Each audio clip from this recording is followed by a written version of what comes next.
Hey guys, tonight we begin with a small historical mystery that somehow manages to be both fascinating and incredibly sleepy at the same time. So if you're lying in bed right now, maybe dim the lights a little, get comfortable. Maybe pull the blanket up just a bit higher. Because tonight we're drifting back about 1,000 years. Back to a time when longships slid quietly across cold gray oceans. And when the people steering them had absolutely no idea they were about to become a historical footnote that would confuse historians for centuries. And the strange part is, they actually did something huge. They reached America, roughly 500 years before Christopher Columbus ever sailed west with royal funding and a lot of confidence. A group of tired, slightly stubborn Norse sailors had already made the journey. And then, for reasons that historians are still slowly arguing about, they just sort of vanished. No permanent colony. No lasting kingdom, not even a decent souvenir shop. Just a few sagas, some broken buildings, and a quiet historical shrug. So tonight, we're going to drift slowly through the story of how the Vikings reached North America, why they came, what they found, and why they eventually packed up their longships and left like someone who realizes they accidentally walked into the wrong party. Because as it turns out, the first Europeans in America didn't stay long enough to leave much of a mark, which, if you know anything about Vikings, is actually kind of surprising. These were not subtle people. To understand how the Vikings ended up in North America, we have to start somewhere very calm and very cold, Scandinavia. Specifically Norway, around the late 900s. Life here was, let's say, rugged. The land was rocky, winters were long, and farming success depended heavily on the weather deciding not to ruin everything. So for centuries, the people living along these fjords developed a useful habit. If life gets difficult, get in a boat and go somewhere else. And luckily for them, Viking ships were excellent. Longships were sleek, flexible, and surprisingly fast. They could handle deep ocean waves, but they could also glide into shallow rivers. This meant Vikings could explore coastlines in ways most medieval sailors couldn't, which is partly why they showed up everywhere. They raided England, settled parts of Ireland, wandered into France, and eventually founded entire regions like Normandy. Basically, if there was water nearby, a Viking ship might appear, sometimes peacefully, sometimes not so peacefully. But eventually Viking explorers started drifting farther west. First came Iceland, settled in the late 9th century. It wasn't exactly comfortable land, but it was empty, which medieval settlers considered a pretty strong selling point. Then, naturally, someone wondered if there was something even farther west. And that someone was a man named Eric the Red. Now Eric was not exactly a calm, peaceful farmer. In fact, he had been exiled from Iceland, which, for the record, already required some fairly aggressive behavior. Icelandic society tolerated a lot, but if you got kicked out, it meant you had probably caused a few too many problems. So Eric did what any sensible Viking outlaw might do. He sailed west into the unknown. After some wandering, he reached a massive icy island, which he optimistically named Greenland.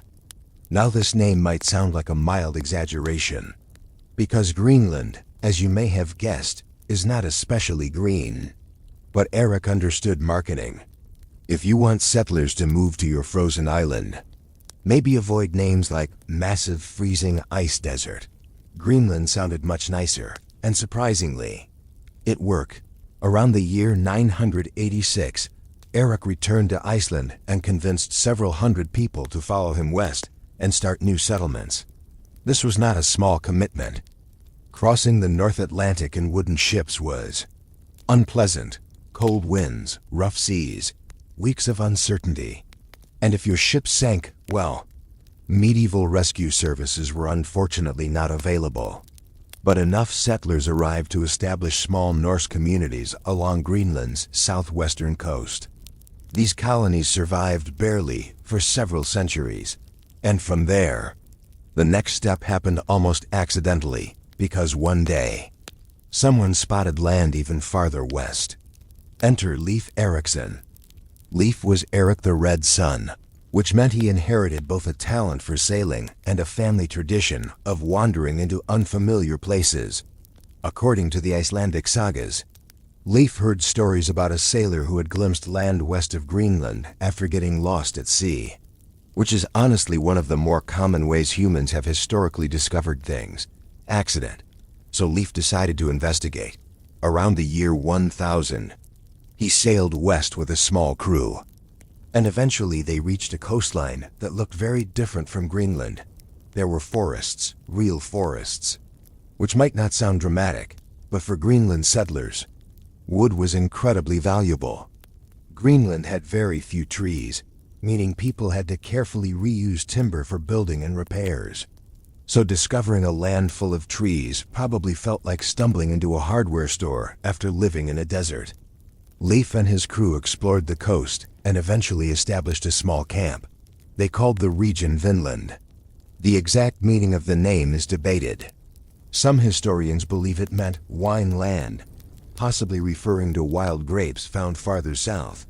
Others think it meant pasture land, which would make sense for settlers hoping to farm. Either way, the Vikings had arrived in North America about 5 centuries before Columbus. And the most remarkable part is that we actually know where they landed. In the 1960s, archaeologists discovered the remains of a Norse settlement at Meadows. This quiet site sits on the northern tip of Newfoundland. And when researchers began digging, they found something unmistakably Viking: iron nails, Norse-style buildings, tools forged using Scandinavian methods. Radiocarbon dating placed the settlement right around the year 1000, which meant the old sagas, once dismissed as half-mythical stories, were actually telling the truth. The Vikings had been there, but strangely, they didn't stay long. The settlement appears to have lasted only a few years, maybe a decade at most, which raises the big sleepy question of tonight's story. Why? Why cross an entire ocean, discover a land full of resources, and then quietly leave? Well, part of the answer might involve the people who were already living there. Because the Vikings were not the first humans in North America, not even close. When Norse explorers arrived, they encountered indigenous groups whom the sagas referred to as Skrýlingar. The word roughly meant something like outsiders or barbarians, which was a fairly typical medieval way of describing people you didn't understand. These indigenous communities likely included ancestors of the Inuit and other Native American groups living across the region. And according to the sagas, the first encounters were cautious, sometimes even peaceful. Trade happened. The Vikings offered red cloth and metal goods. The locals traded furs and other materials. But, as often happens in history, misunderstandings eventually appeared. And Vikings, to be fair, were not famous for their patience. Let's drift a little farther west across the cold Atlantic again. Our small Viking camp in Vinland has been discovered, explored, and briefly enjoyed by Leif Erikson and his crew. The forests were impressive, the land seemed fertile, and compared to rocky Greenland, the place probably felt like a luxury vacation resort. But Leif himself didn't stay very long. He explored the region, gathered some timber, and eventually sailed back home, which, in typical Viking fashion, left a new question hanging in the air. Could people actually live there? Not just visit for a few seasons, but build a real colony. And this is where a man named Thorfinn Karlsefni enters the story. Karlsefni was a merchant from Iceland, and by the standards of Viking society, he was considered both wealthy and respectable, which probably means he owned several ships, had a decent reputation, and had not yet been exiled for accidentally killing someone in a property dispute. A solid resume for the time. Karlsefni heard the stories about Vinland from the Greenland settlers. He heard about the forests, the grasslands, the possibility of farming, and most importantly, the wood. Timber was incredibly valuable to Norse communities in Greenland. Having a steady supply would make shipbuilding and construction much easier. So Karlsefni decided to do something bold. He would attempt a full settlement expedition. Not just a handful of explorers, but families, livestock, supplies, and enough people to build a real colony. Around the early 1000s, Karlsefni gathered roughly 150 settlers. Some sagas say the number may have been slightly smaller, but either way, this was a serious migration. They loaded ships with cattle, sheep, tools, and enough supplies to survive the journey, which must have been a strange sight. Imagine several Viking ships filled not just with warriors, but with farmers, children, and probably a few goats loudly complaining about the situation. The expedition set sail from Greenland and headed west again. After weeks crossing the cold Atlantic, the ships reached the same general region that Leif Erikson had explored earlier. And soon enough, Karlsefni settlers began building homes. The remains of buildings like these were eventually discovered at Meadows, the only confirmed Norse site in North America. The structures were simple turf houses, similar to the ones used across Iceland and Greenland. Thick grass-covered walls helped block the wind. Low roofs kept warmth inside. And inside those houses, Viking families tried to build something resembling normal life, which must have felt slightly surreal. They were thousands of kilometers from Scandinavia, living on a continent they didn't fully understand, surrounded by unfamiliar forests and wildlife. But for a while, things seemed promising. The land had fish, there were berries. Wild animals roamed the forests. And compared to Greenland's frozen terrain, Vinland offered far more resources. The settlers began exploring farther inland. They cut wood. They gathered supplies. And they prepared for what they hoped would become a permanent colony. But there was one detail that made this plan complicated. They were not alone. The Norse sagas describe encounters with local indigenous groups, whom the Vikings called Skrællingar. Historians believe these people were likely ancestors of Native American groups living in the region, possibly connected to the Bealthuk or related cultures. The first meetings between the two groups were cautious. Imagine the scene. On one side, tall Norse sailors with helmets, axes, and wool clothing. On the other, skilled hunters who had lived in the region for generations. Both sides were probably trying very hard not to look nervous. And surprisingly, the first interactions involved trade. According to the sagas, the indigenous people were especially interested in red cloth brought by the Norse settlers. Bright dyed fabrics were rare in their culture, so the material likely seemed valuable and unusual. In exchange, the Vikings received animal furs and other goods. For a while, the trading worked, which is honestly impressive, considering neither group spoke the other's language.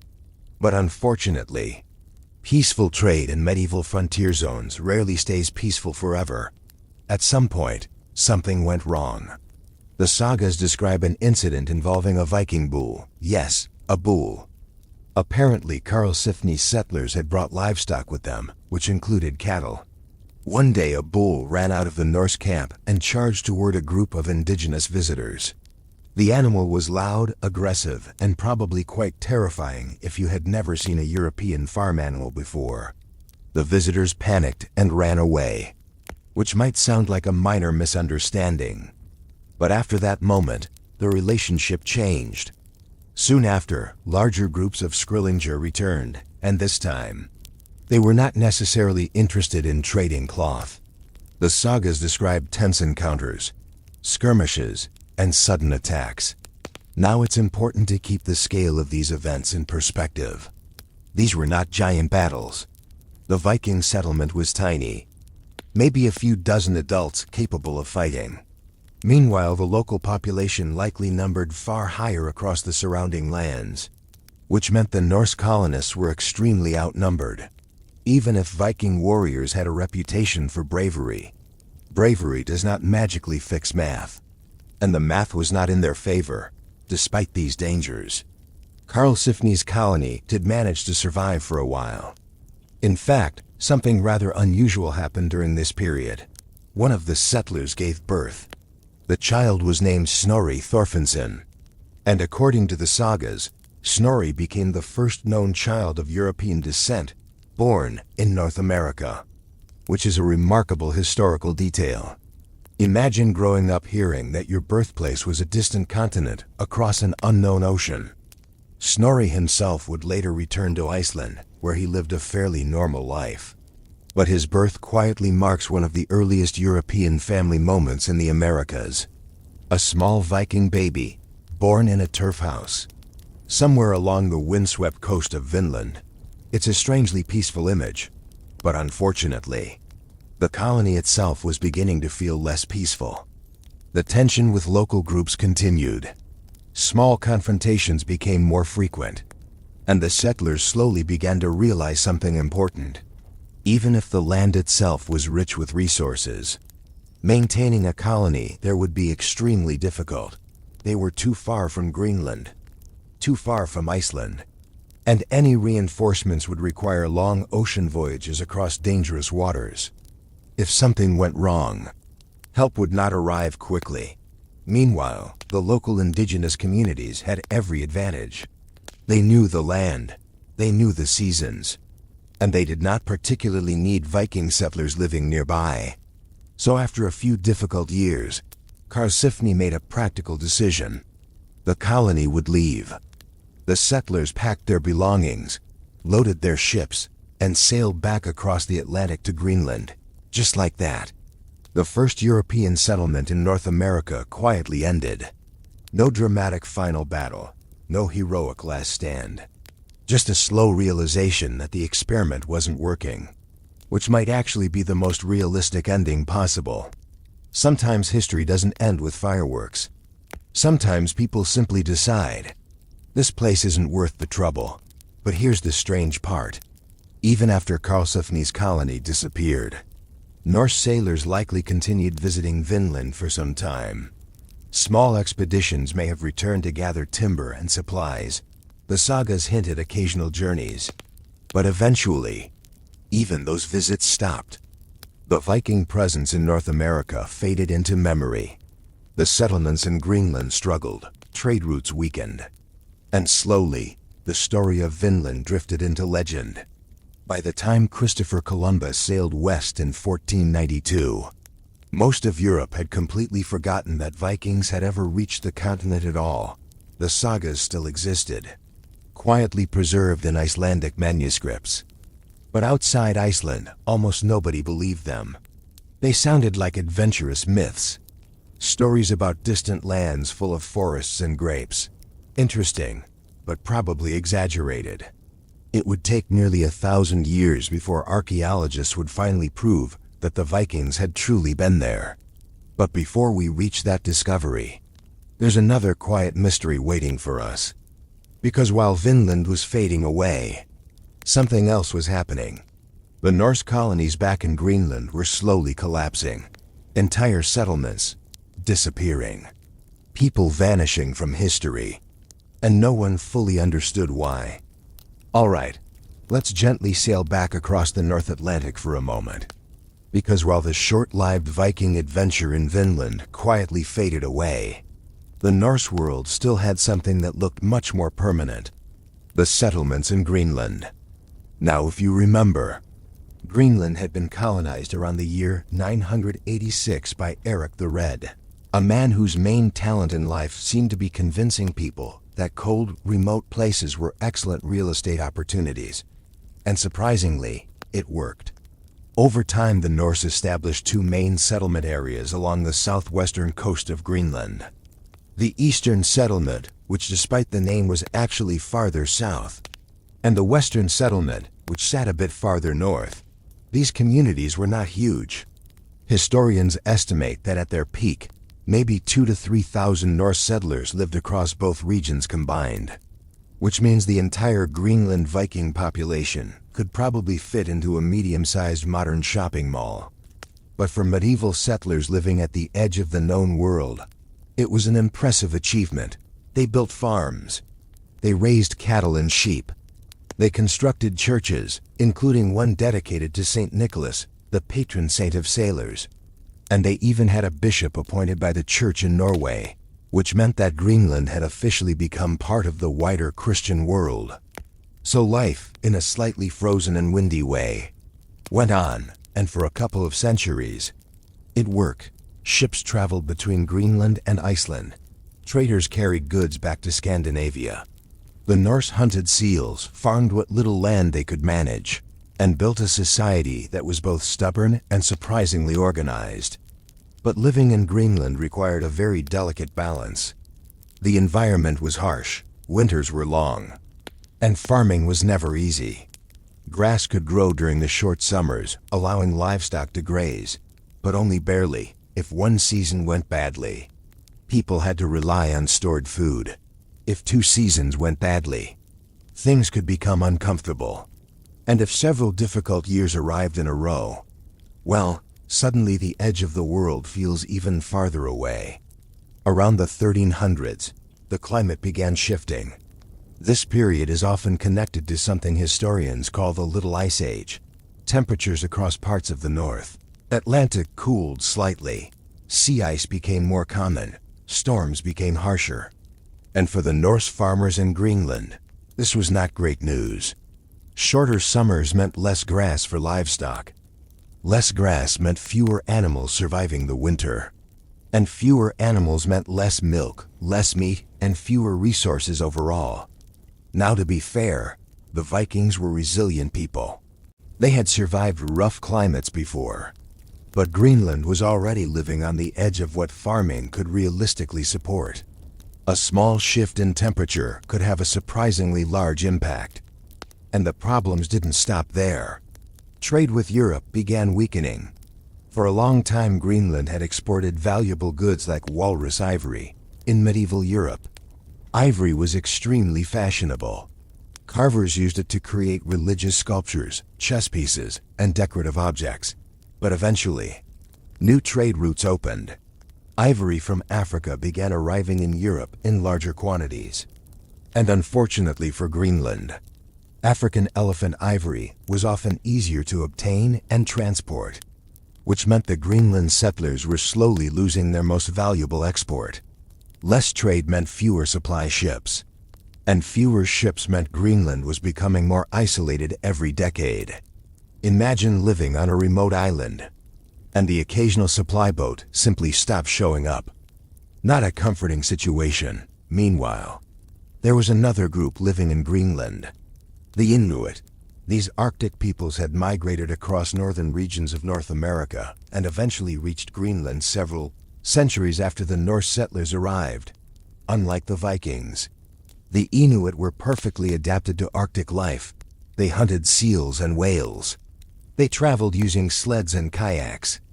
They built tools and clothing designed for extremely cold environments. In other words, they had the survival skills that Greenland required. The Norse settlers, on the other hand, were still trying to farm cattle like they were living in Norway, which is a bit like trying to run a vineyard in Antarctica.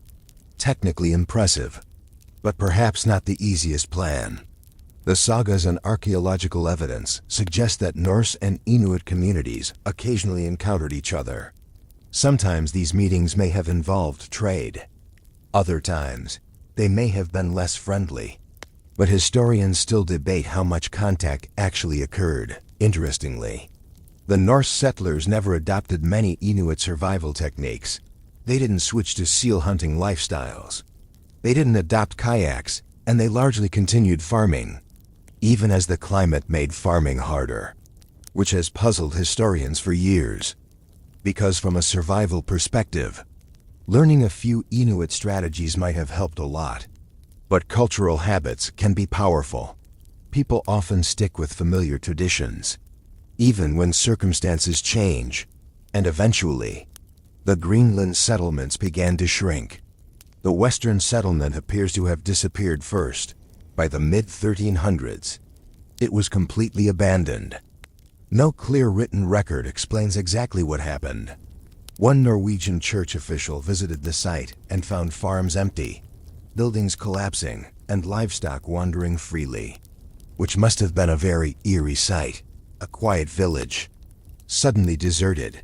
The eastern settlement lasted longer, But by the early 1400s, it too began fading away.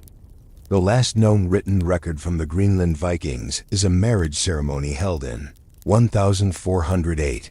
A couple was married in a small stone church, and the event was recorded in documents later preserved in Iceland. After that, silence. No more letters. No more trade records. No more ships reporting visits. The Norse settlers of Greenland simply vanished from history, and for centuries, nobody really knew why. When European sailors returned to Greenland in later centuries, the Norse farms were gone. Churches stood in ruins. Fields had returned to wild grass. The people who once lived there had disappeared. Some historians believe the settlers slowly migrated away, perhaps returning to Iceland or Norway. Others think famine and climate hardship gradually reduced the population. Some theories suggest conflict with Inuit groups may have contributed. And the truth may simply be a mixture of all these things, a slow decline rather than one dramatic event, which is often how real history works. Empires rarely collapse overnight. More often, they slowly run out of options, and eventually, the people leave. What makes this story especially strange is that during the centuries when Greenland's Viking settlements disappeared, the rest of Europe had already forgotten about Vinland. The idea that Vikings once reached North America had faded into legend. The old Icelandic sagas still mentioned voyages westward, stories of Leif Erikson discovering distant lands beyond Greenland. But outside Iceland, most scholars assumed these stories were exaggerated myths, interesting tales, but probably fictional. After all, the official European discovery of America belonged to Christopher Columbus, sailing under the flag of Spain in 1492, and that story was well documented. The Viking version sounded a little too adventurous to be true. So for hundreds of years, Vinland remained something historians politely ignored, until the 20th century, when archaeologists digging along the northern coast of Newfoundland found something very unexpected: the remains of Norse houses, iron nails made with Viking tools, and clear proof that Scandinavian sailors had reached North America 500 years before Columbus ever set sail. Which must have been a deeply satisfying moment for fans of medieval Icelandic storytelling, because it turns out, those sagas were not exaggerating after all. They were simply remembering a brief chapter of history that the rest of the world had forgotten. But the mystery still remains. Why didn't the Vikings stay? They had ships, courage, and experience exploring new lands. Yet their American colony lasted only a few years, while later European settlers would build entire civilizations across the continent. All right, let's slowly drift back to North America again. Back to the quiet Viking outpost in Vinland, where a small group of Norse settlers once tried very briefly to turn a strange coastline into a second home. Because the real mystery isn't whether the Vikings reached America. We now know they did. The real question is much calmer, and honestly, more interesting. Why didn't they stay? After all, the Vikings were famous for settling new lands. They had already established communities across Iceland, Greenland, parts of England, and even northern France. They clearly knew how to migrate. They knew how to build farms. And they were not easily scared away. Yet when they reached North America, they stayed only a short time and then quietly left, which suggests something about Vinland made permanent settlement very difficult. And historians have spent a long time gently puzzling over that problem. The first issue was distance. Now today, crossing the Atlantic feels fairly routine. You board a plane, eat some snacks, maybe watch a movie, and a few hours later you land on another continent. But for medieval sailors, the North Atlantic was a very different experience. To reach Vinland, ships had to travel from Norway or Iceland, then stop at Greenland, and from there continue west toward North America. Each leg of the journey could take weeks. Storms were common. Navigation depended on stars, coastlines, and a great deal of experience. And every voyage carried the quiet possibility that the ship might simply vanish into the ocean. which meant Vinland was extremely far from the Norse world. Even Greenland felt remote, but at least it maintained contact with Iceland and Scandinavia. Vinland was another step beyond that. It was the medieval equivalent of living on the last island, past the last island. If supplies ran low, help was months away. If conflict started, reinforcements might never arrive. And if the settlers decided they wanted to go home, the trip back was not exactly relaxing. So the colony existed at the very edge of Viking reach, which is impressive, but also very fragile. The second issue involved the people already living there. As we mentioned earlier, the Norse encountered indigenous communities, the sagas called Skrælingjar. These groups had lived across North America for thousands of years. They knew the land, they knew the seasons, and they had no particular reason to welcome foreign settlers building houses along their coastline. At first, some trade happened. The sagas mention exchanges of red cloth for animal furs. But peaceful trade requires trust. And trust between two unfamiliar cultures, with no shared language, can be fragile. Even small misunderstandings could quickly become dangerous. The famous bull incident described in the sagas is almost comically simple. A Viking bull escaped the settlement and charged toward visiting traders. The animal frightened them badly, and after that, the relationship between the groups changed. Soon the Vikings were facing attacks from larger groups of local warriors. Now imagine being part of Karlsefni's colony at that moment. You are living in a tiny settlement on a distant continent. Your group might include only a few dozen fighters, and the surrounding region contains far more people than you expected. Suddenly, the idea of building a permanent colony starts to feel slightly unrealistic. Even brave Vikings could see the math. Another problem involved resources, oddly enough. At first, Vinland looked rich and inviting. There were forests, rivers, wildlife, and land suitable for farming. Compared to rocky Greenland, it probably felt almost luxurious. But resources alone don't guarantee successful settlement. What the Norse really needed was a stable supply network connecting Vinland to the rest of their world. Ships would have to travel regularly between Vinland and Greenland. Greenland would have to stay healthy and populated. And Greenland itself depended on connections to Iceland and Norway. So Vinland wasn't just a single colony. It was the final link in a long chain of settlements stretching across the North Atlantic. If any part of that chain weakened, the entire system could collapse, and unfortunately, that's exactly what started happening. Greenland itself struggled. Climate changes made farming harder. Trade routes became less reliable. Population slowly declined. Once Greenland began weakening, Vinland became almost impossible to maintain. The colony was simply too far away. There's also a cultural detail that historians sometimes mention. The Vikings who reached Vinland were not a huge empire. They were small groups of farmers and sailors. Unlike later European colonizers, they didn't have powerful states backing their expansion. When Christopher Columbus sailed west in 1492, he had funding from the Spanish crown and access to large fleets.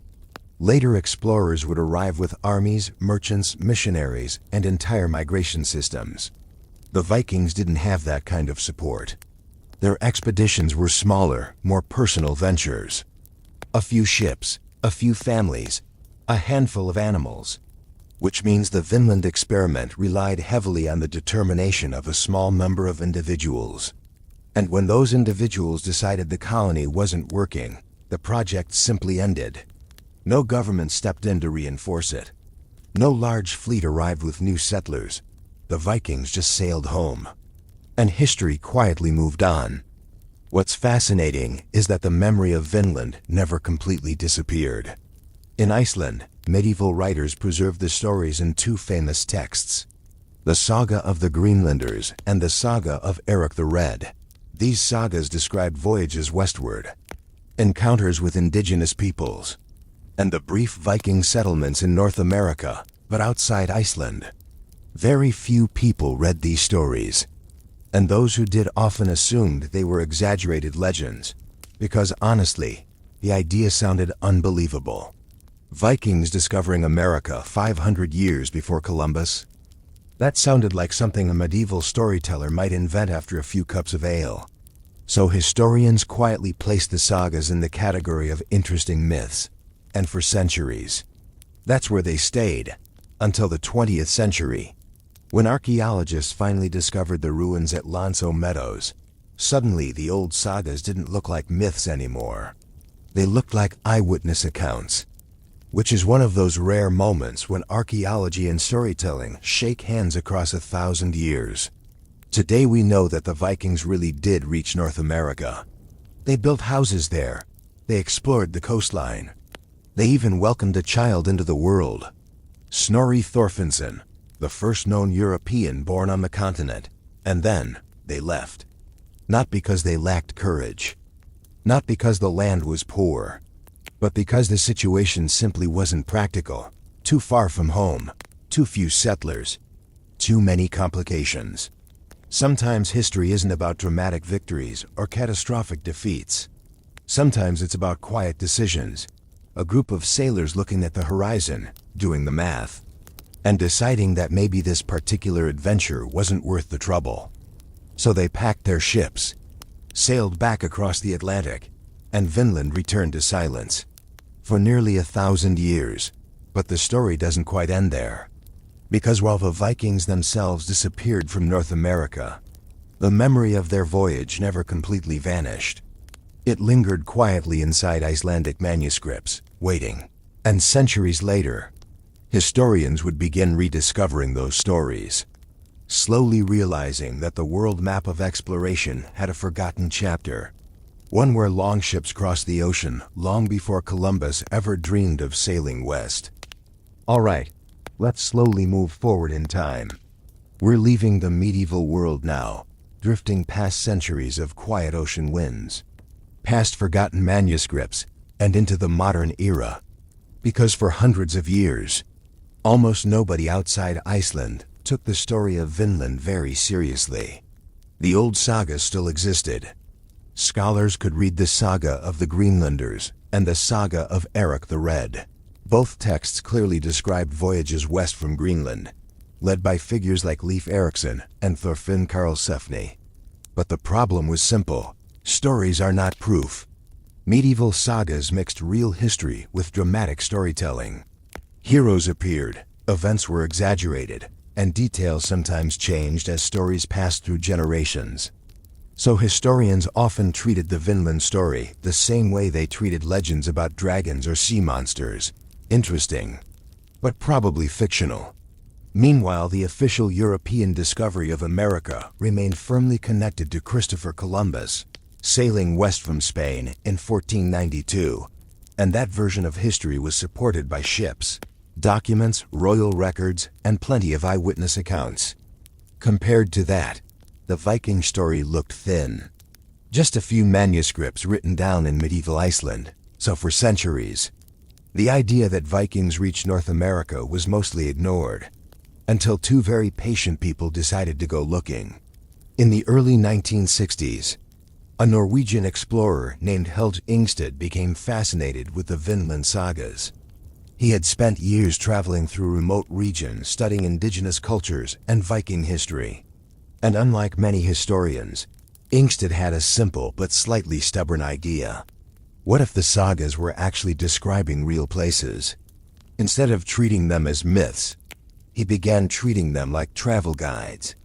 The text described coastlines, rivers, and landscapes that sounded suspiciously similar to parts of eastern Canada. So Ingstad began searching. He traveled along the Atlantic coast of Canada, visiting fishing villages and speaking with local residents. At one small settlement in northern Newfoundland, villagers mentioned something interesting. There were strange grassy mounds nearby, old earth structures that nobody could fully explain. Locals sometimes called them Indian ruins, but no one had seriously studied them, which, to a determined explorer, sounded very promising. Ingstad visited the site, and the moment he saw the remains, he had a feeling. The shapes of the mounds looked familiar. They resembled the turf houses used by Vikings in Iceland and Greenland. Low earthen walls, rectangular layouts, buildings arranged around a central area. Of course, a few grassy hills do not automatically prove Viking history. So Ingstead brought in someone who could investigate properly. His wife, the archaeologist Anne Stein Ingstead, and she began excavating the site. The location was called Lance o Meadows, a quiet coastal area overlooking the North Atlantic. Cold winds, gray skies, and not much modern development, which made it an excellent place for archaeology. As Anne Stein Ingstead and her team began digging, they slowly uncovered something remarkable. Not just earth mounds, actual building remains. The structures matched Norse construction methods almost perfectly. Thick turf walls, wooden supports, room layouts similar to Viking longhouses. But the most important discoveries came from smaller objects: iron nails, metalworking tools, fragments of slag from iron production.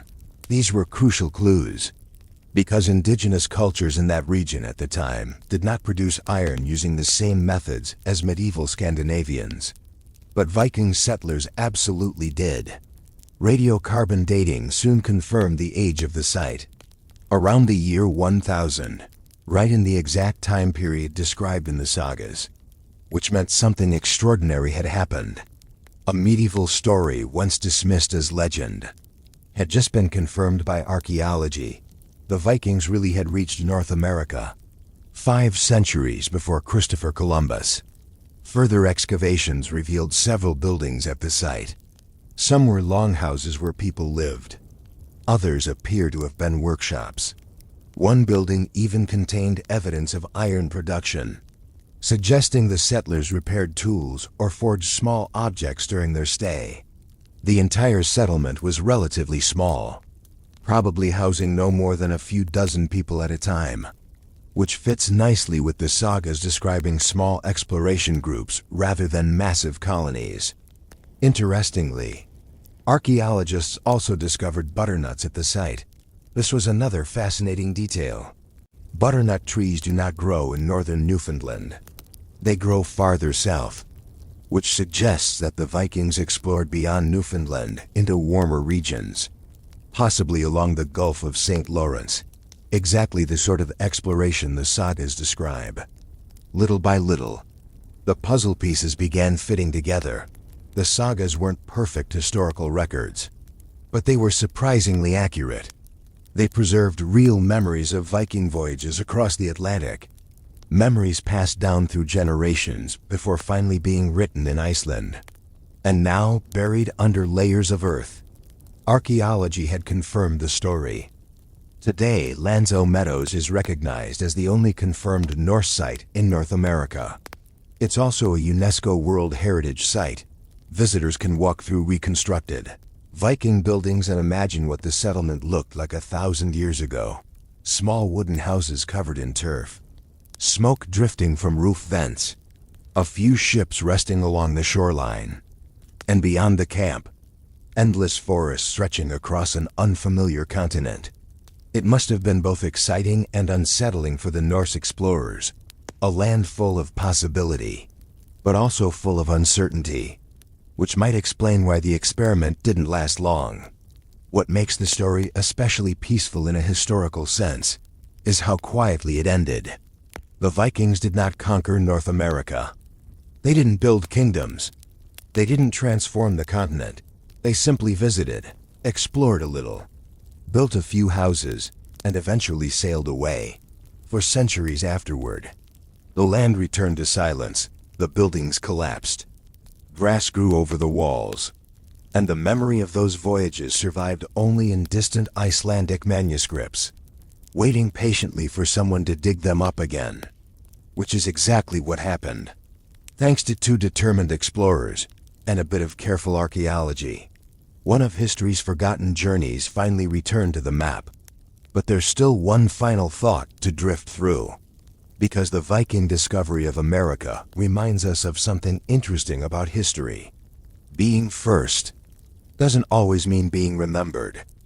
All right, Let's gently bring our long, slow voyage toward its final shore. By now we know something that would have sounded very strange to most people a few centuries ago.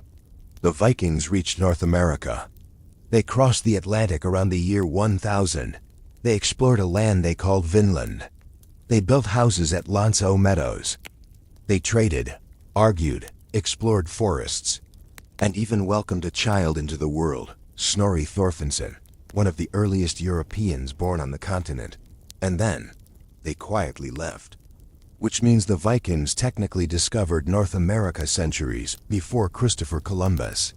But history is not always about who arrived first. History tends to remember the people who stayed, or the people who changed the world afterward. And in that sense, the Viking voyage was more like a brief visit than a permanent turning point. If we imagine the map of the medieval world, the Viking route to North America looked like a chain stretched across the ocean, starting in Norway, then moving west to Iceland, then farther to Greenland, and finally reaching the distant coastline of Vinland. Each step worked only because the previous settlement existed. Without Iceland, Greenland would have struggled.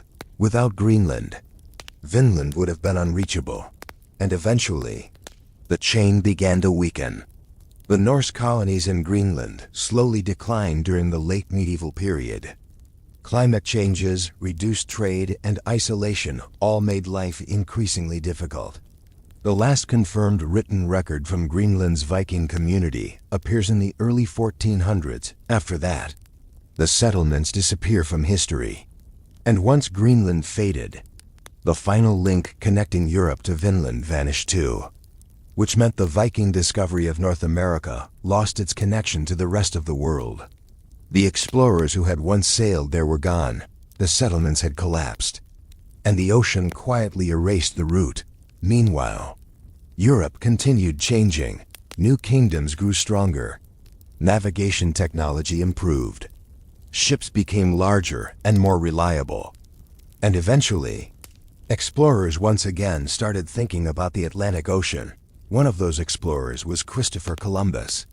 In 1492, he sailed west under the flag of Spain, hoping to reach Asia by crossing the Atlantic. Instead, he reached the Caribbean. And unlike the Viking explorers, Columbus arrived during a moment when Europe was ready to expand. Powerful kingdoms supported exploration. Trade networks spread quickly. More ships followed. Within decades, Spanish, Portuguese, French, and English explorers began crossing the ocean regularly. New colonies appeared across the Americas, trade routes expanded, and the world map changed dramatically. Compared to that enormous transformation, the Viking voyages looked small. They were brave, impressive, and historically fascinating. But they did not trigger a wave of expansion. They remained isolated experiments, a few ships exploring a distant coastline, which is why their discovery quietly slipped out of global memory. For centuries, the only people who remembered Vinland were medieval storytellers in Iceland. They preserved the voyages in texts like the Saga of the Greenlanders and the Saga of Eric the Red. These sagas described Leif Erikson sailing west, discovering new lands, and establishing temporary settlements. But outside Iceland, those stories seemed almost mythical. A Viking discovery of America? It sounded adventurous, but unlikely. So historians treated the sagas as legends, until archaeology finally stepped in. In the 1960s, excavations at Meadows revealed the remains of Viking buildings, iron tools, Norse-style houses, clear evidence that Scandinavian sailors had reached North America around the year 1000, which quietly confirmed that the old sagas had been telling the truth all along. Today, the Viking voyage to North America is recognized as one of history's most remarkable early explorations. It reminds us how skilled Norse sailors were. Their ships could cross dangerous oceans. Their navigators could follow coastlines across thousands of kilometers. And their curiosity pushed them farther west than anyone in Europe had ever gone before. But it also reminds us how fragile exploration could be in the medieval world. A single colony might depend on just a few ships. A distant settlement might rely on a fragile trade network. If even one link in that chain broke, the entire project could quietly disappear, which is exactly what happened to Vinland. The explorers arrived, they stayed briefly, and then the ocean closed behind them. If you visit Meadows today, the landscape feels peaceful. Low grassy hills, cold Atlantic winds, and reconstructed Viking houses standing where the originals once stood 1,000 years ago. It's easy to imagine the Norse sailors walking along the shoreline, looking at forests unlike anything they had seen in Greenland, listening to unfamiliar birds, and wondering whether this distant land could ever become home. For a moment in history, it almost did. But sometimes exploration ends quietly. No great battle, no dramatic disaster. Just a group of sailors realizing that the journey may have gone a little too far. So they turned their ships east again, sailed back across the Atlantic, and left Vinland to the wind, the forests, and the slow passing of time. And that's where we'll gently leave the story tonight. 1,000-year-old voyage, a forgotten colony, and a small group of Viking explorers who reached America long before anyone expected, then vanished from the map as quietly as they had arrived. So if you're drifting towards sleep now, imagine the slow creaking of wooden ships, waves tapping softly against the hull, and the long northern twilight stretching across the Atlantic. Somewhere in that quiet ocean, a few Viking longships are still sailing west, curious, determined, and completely unaware that they're about to discover a continent, centuries before the rest of the world remembers it exists.